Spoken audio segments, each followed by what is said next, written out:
Ushbu videoda siz targeting orqali $1000 daromadga chiqishni noldan qadamma-qadam o'rganib olishingiz mumkin.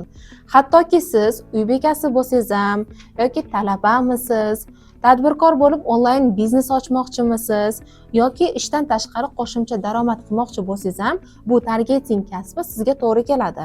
Bu videoni oxirigacha kuzating. Aynan shu videoda men sizga targeting orqali $1000 ga chiqishni barcha qadamlarni ko'rsatib tushuntirib beraman.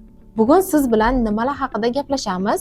Targeting orqali $1000 daromadga chiqish strategiyasini, targetingdan qanday qilib mijozlar olish, qo'rquvlarni yengishni bu videoda siz barchasini o'rganib olishingiz mumkin. Xo'p, men kimman? Men Nodira Kadirova, Toshkent shahrida tug'ilganman. 5 yildan buyon marketing sohasida ishlab keldim. 3 yildan buyon esa targeting bilan shug'ullanib kelmoqdaman.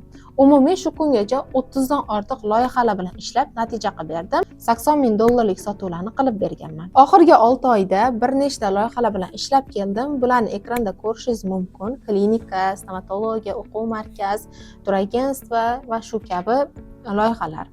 Klinika proyektimda men qanaqa natija qilib berdim?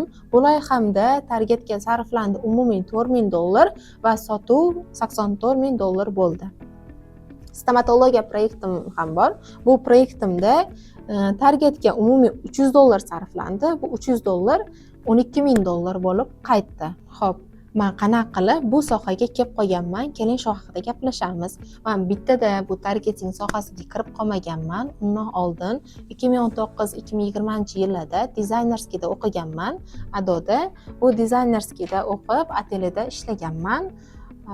Keyin universitetga o'qishga kirdim. Bu dizaynerskiyam ham qolib ketdi. Universitet o'qishlarim bilan band bo'ldim. Lekin maqsadlarim katta edi. Amalga oshirish yo'llarini bilmasdim. Daromadim ham juda ham past edi. Xo'p, bir kuni akam kelib aytdilar, Najot ta'limda imtihon bo'lyapti, SMM bo'yicha deb.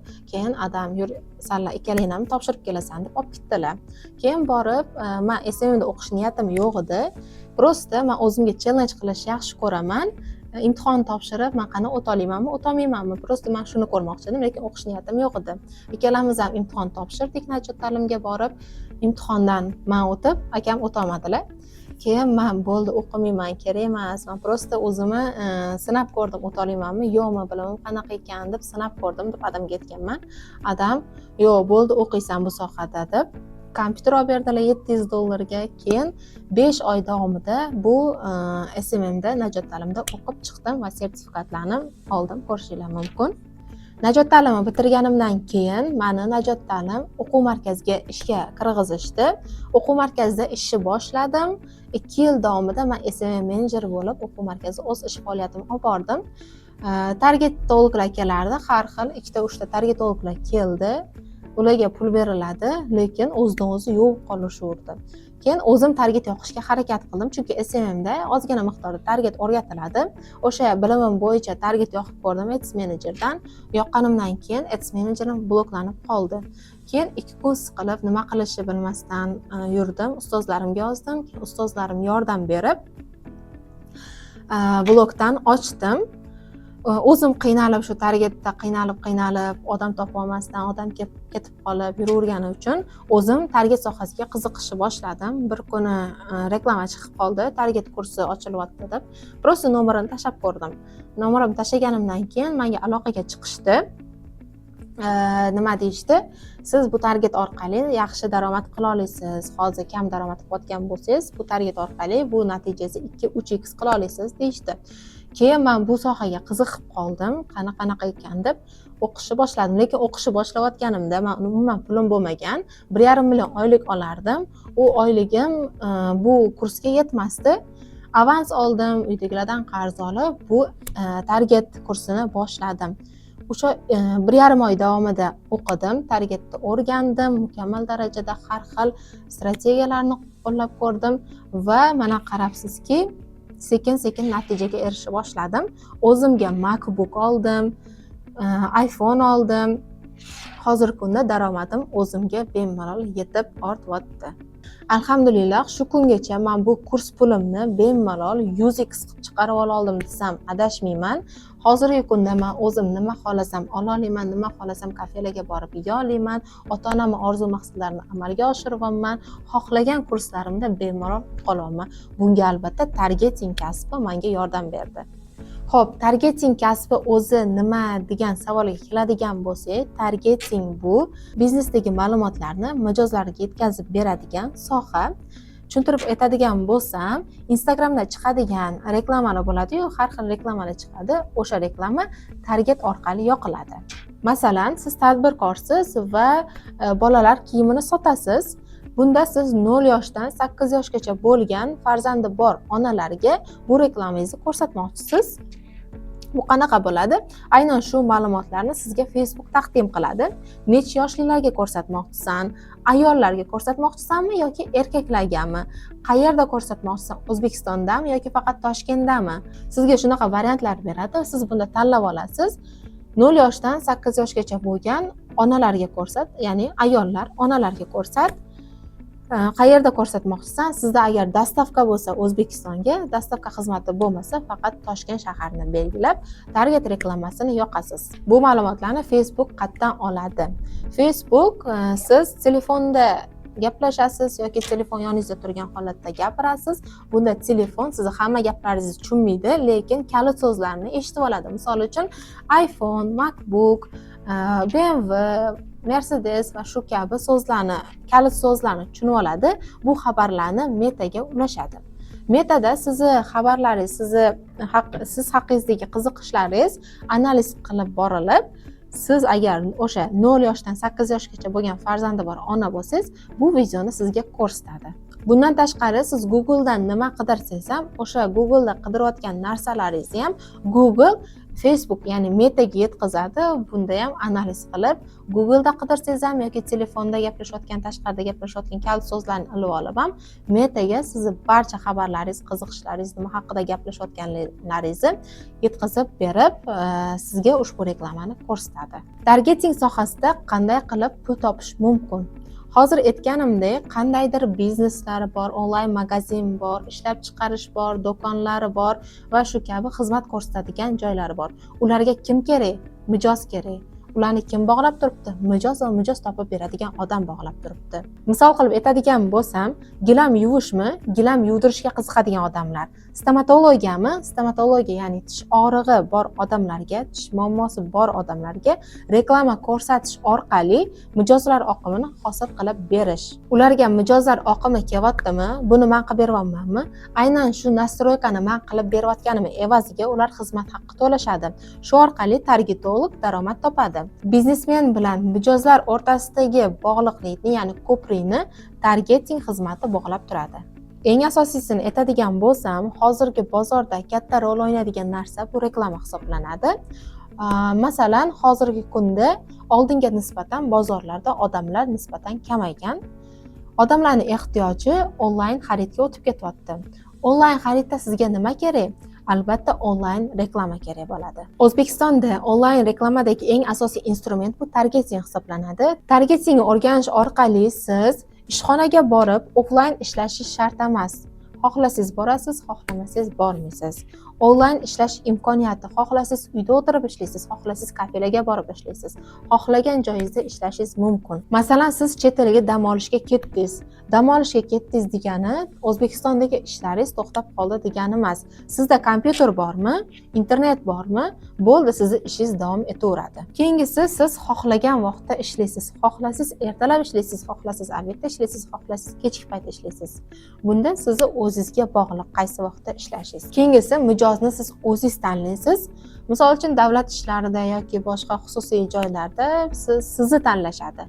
Targeting sohasida esa siz mijozni tanlaysiz.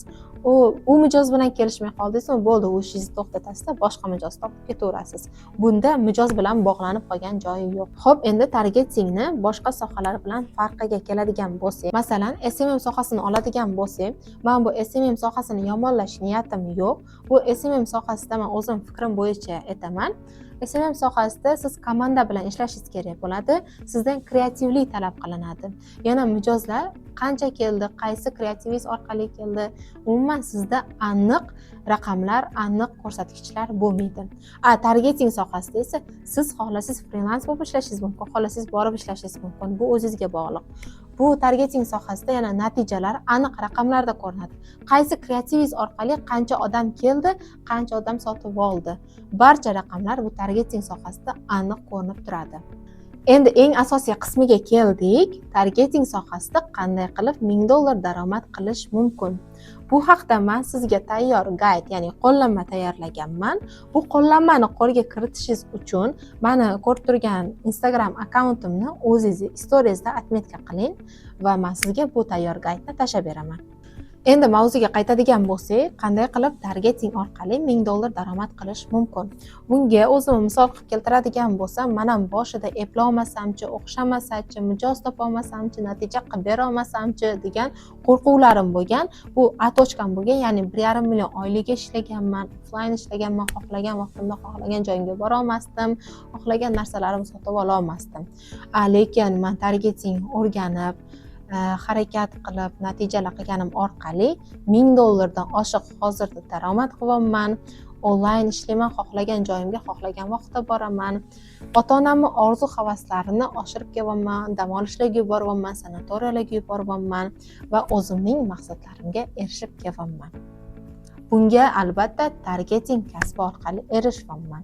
Men bu sohada maksimal harakat qilganim uchun, bu sohada ko'proq izlanganim uchun men bu daromadga erisha oldim. Endi esa men bu natijaga qanday qilib erishdim, qaysi yo'llar orqali erishdim ko'rib chiqamiz. Birinchi o'rinda men to'g'ri va tajribali ustoz tanlab, yaxshi bilim olganimda. Agar siz to'g'ri ustoz tanlamasangiz, tajribali ustoz tanlamasangiz, siz olgan bilim ko'nikmangiz o'sha ustozni darajasida qolib ketadi. Agar siz yaxshi bilim ko'nikmaga ega, tajribali ustoz olsangiz, sizni bilim ko'nikmangiz va tajribangiz o'sha ustoznikidaqa bo'ladi. Tog'ga chiqayotganingizda qaysi yo'llar orqali tezroq chiqishingizni ustoz hal qiladi. Agar siz ustozsiz boshlasangiz yoki tajribasiz ustoz orqali boshlasangiz, siz u tog'i uchiga qiyin yo'llar bilan sekin erishasiz. Keyingisi, men bu olgan bilimlarimni amalda qo'lladim. Har xil loyihalar bilan ishlab ko'rdim va natijalar qilib berdim. Xo'p, uchinchisi, profil upakovka qildim va o'zimning xizmatimga target yoqdim. Mana ko'rishingiz mumkin profil upakovkamni qanaqa qilganimni. Xo'p, keyingisi, Kesar yig'dim va xizmat narximni ko'tarib $1000 dan oshiq daromad qildim. Bunda men ikkita loyihamni o'zida $1000 dan oshiq daromad qildim. Bittasida 500 stomatologiya, ikkinchisida 800 klinika. Bu orqali men $1300 daromad qildim ikkita proyektim o'zidan va qolgan proyektlarim ham bor. Keyingisi, tajribam oshgani sari men xizmat narximni ham oshirib bordim. Keyingisi, qayerdan mijoz topish mumkin degan savolga keladigan bo'lsak, targetolog bu kim? Mijoz topib beruvchi mutaxassis. O'ziga mijoz topolmasa qanaqa qilib boshqalarga mijoz topib beradi? Bu menga g'alati eshitiladi. Keyingisi, siz OLX va Headhunter saytlari orqali mana ko'rib turibsiz, juda ham ko'p vakansiyalar bor. O'sha bitta OLX va Headhunter bu ikkita programma, ya'ni ikkita sayt orqali bemalol mijoz topsangiz bo'ladi. Bu ikkinchi yo'li. Uchinchi yo'li Telegram kanallar.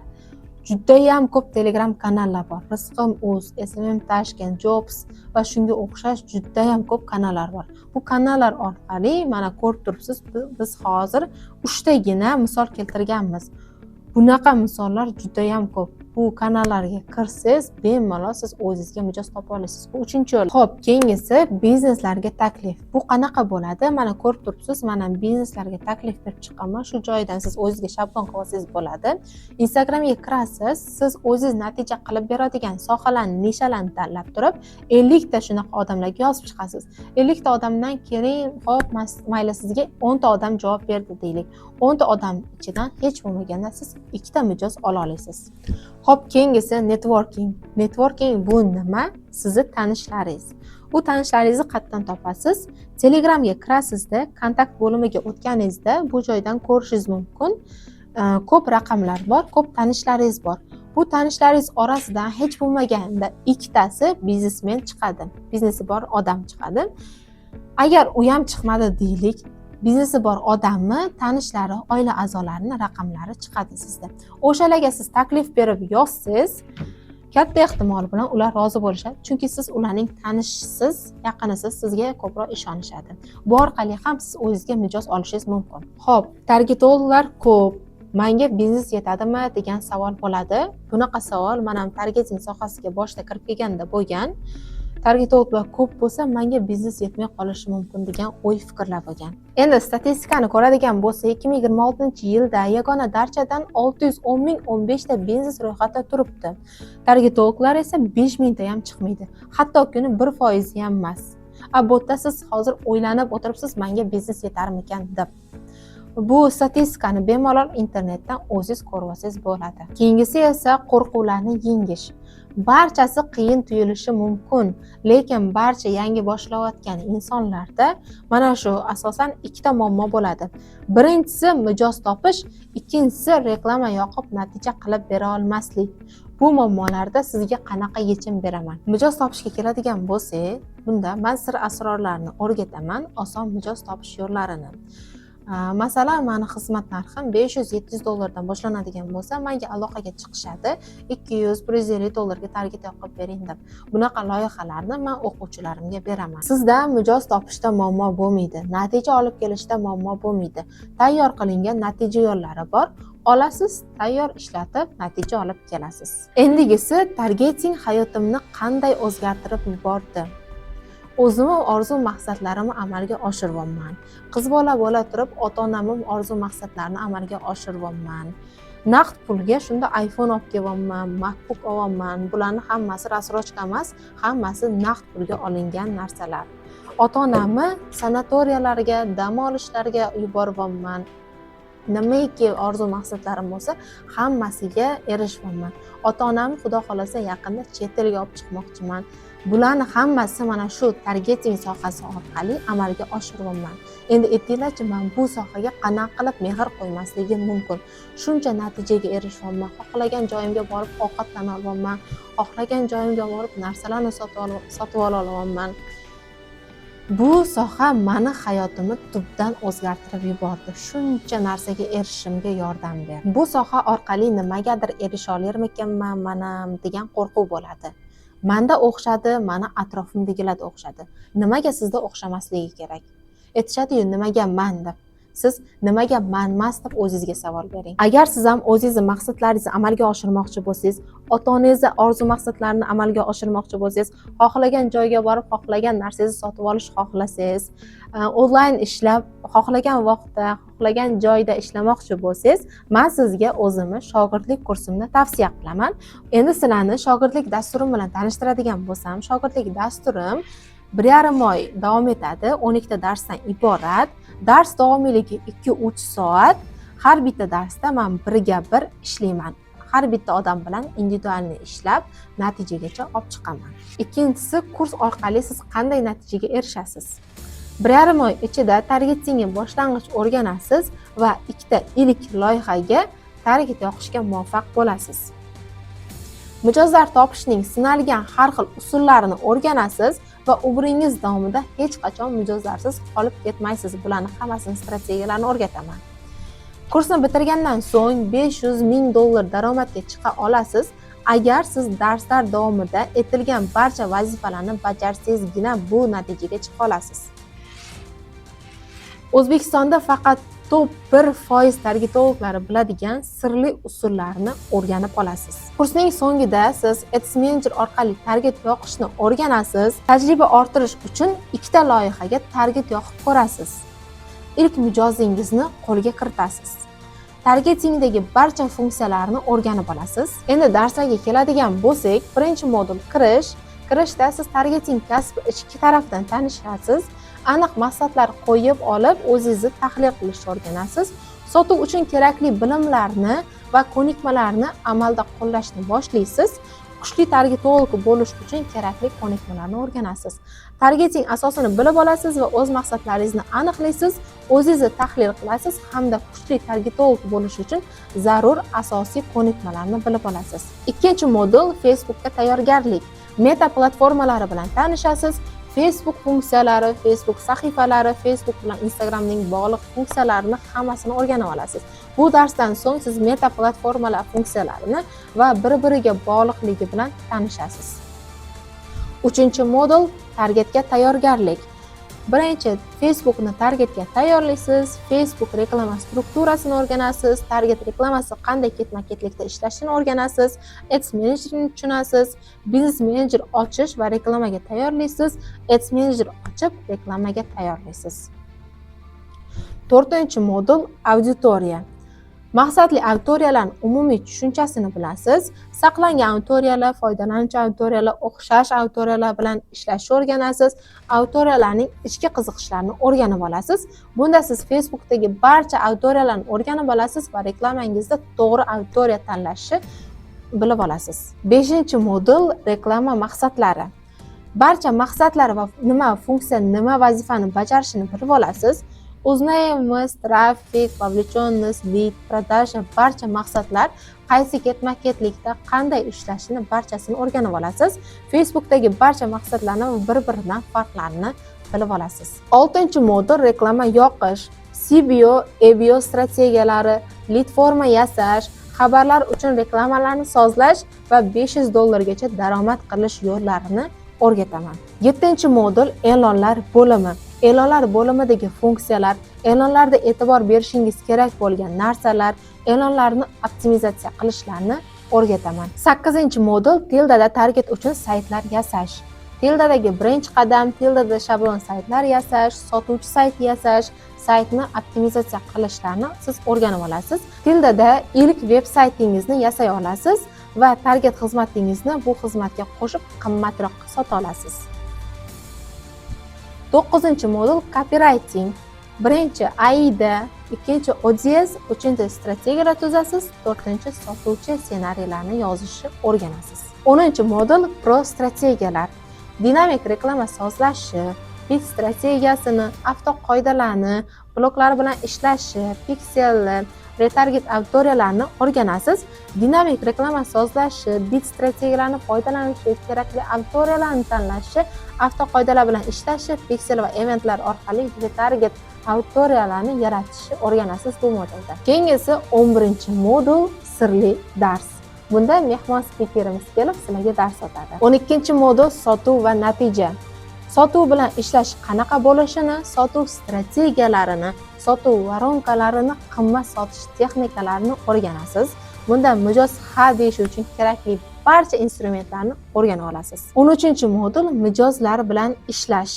Mijoz topishi, mijozlar bilan qanday suhbatlashish kerakligini, chekni ko'tarish qanaqa bo'lishini barchasini bu darsda 100% o'rganib olasiz. 14-modul case разбор. Case разбор qismida siz KPI'lar bilan ishlashi, RMP'larni, natijaga qanaqa qilib chiqishi, natijalarga ishlashi barcha sir-asrorlarni bu darsda bilib olasiz. 14-modul KPI. KPI bilan ishlashi, RMP'lar tuzishi, natijaga ishlashi bu darsda 100% o'rganib olasiz. Bu hozir aytayotgan kalit so'zlar, ya'ni qisqartirilgan so'zlarni dars davomida barchasini, qaysi so'z nima vazifani bajaradi, nima ishlar qilib bera olishini barchasini o'rgatib ketaman. 15-modul case разбор. Case разборda biz barcha loyihalarni case разбор qilamiz va amaliyotda qanaqa qo'llash kerakligini hammasini o'rganib olamiz. Kurs formatiga keladigan bo'lsak, kurs formati darslar offline va onlayn davom etadi. Agar siz offline kela olmasangiz, siz Zoomdan kirib dars ko'rishingiz mumkin. Har bitta dars saqlanadi, birga bir ishlanadi, ya'ni shogirdlik tizimida har bitta odam bilan men birma-bir ishlab natijagacha olib chiqaman. Keyingisi kafolat. Kursdan so'ng siz o'ylagan natijangizga chiqa olmasangiz, pullingiz 100% qaytariladi. Qachonki dars davomida siz vazifalarni to'liq bajarilib, aytilgan narsani aytilgan vaqtda qilib, lekin natijaga erisha olmasangizgina pullingiz qaytariladi. Va nihoyat kursga qo'shilish. Kursga qo'shilishingiz va narxlarni bilishingiz uchun pastdagi havolani qoldirganman. Havolaga kirib anketani to'ldirsangiz, men o'zim sizga aloqaga chiqib barcha savollaringizga javob beraman. Agar sizda pastdagi silkani bosib ro'yxatdan o'tishda muammo bo'layotgan bo'lsa, mana shu Telegram akkauntga yozing, barcha savollaringizga javob beriladi.